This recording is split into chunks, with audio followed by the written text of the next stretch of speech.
सांप और मोर की कहानी। बहुत समय पहले की बात है। एक हरे भरे जंगल में एक मोर और एक सांप रहते थे। दोनों एक दूसरे के पड़ोसी थे, लेकिन उनकी आदतें बिल्कुल अलग थीं। मोर अपनी रंगीन पंखों और मनमोहक नृत्य के लिए जाना जाता था, जबकि सांप अपनी चालाकी और डरावने रूप के लिए प्रसिद्ध था। मोर हर सुबह सूरज की पहली किरणों के साथ अपने पंख फैलाकर नृत्य करता था, जिससे पूरा जंगल उसकी सुंदरता और ऊर्जा से भर जाता था। जंगल के अन्य जानवर उसकी प्रशंसा करते थे।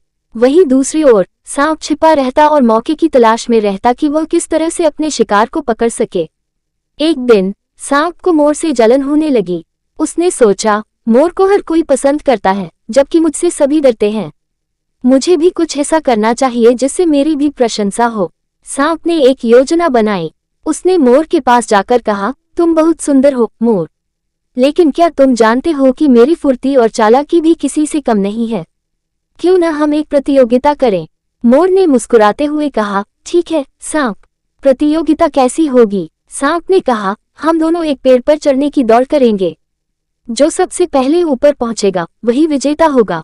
मोर समझ गया कि यह सांप की चालाकी है, लेकिन उसने चुनौती स्वीकार कर ली। अगले दिन दोनों ने प्रतियोगिता शुरू की। सांप तेजी से पेड़ पर चढ़ने लगा, जबकि मोर अपने पंखों का उपयोग कर उड़कर पेड़ की ऊंचाई पर पहुंच गया। मोर ने सांप से कहा, तुम्हारी चालाकी अच्छी है, लेकिन हर किसी की ताकत अलग होती है। हमें अपनी ताकत का सही उपयोग करना चाहिए। सांप को अपनी गलती का एहसास हुआ। उसने मोर से माफी मांगी और कहा, तुम्हारी बात सही है।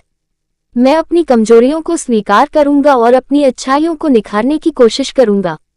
इसके बाद सांप और मोर अच्छे दोस्त बन गए। उन्होंने सीखा कि हर किसी की अपनी खूबी और खासियत होती है, जिसे हमें समझना और सम्मान देना चाहिए। नैतिक शिक्षा। हर किसी की अपनी ताकत और कमजोरी होती है।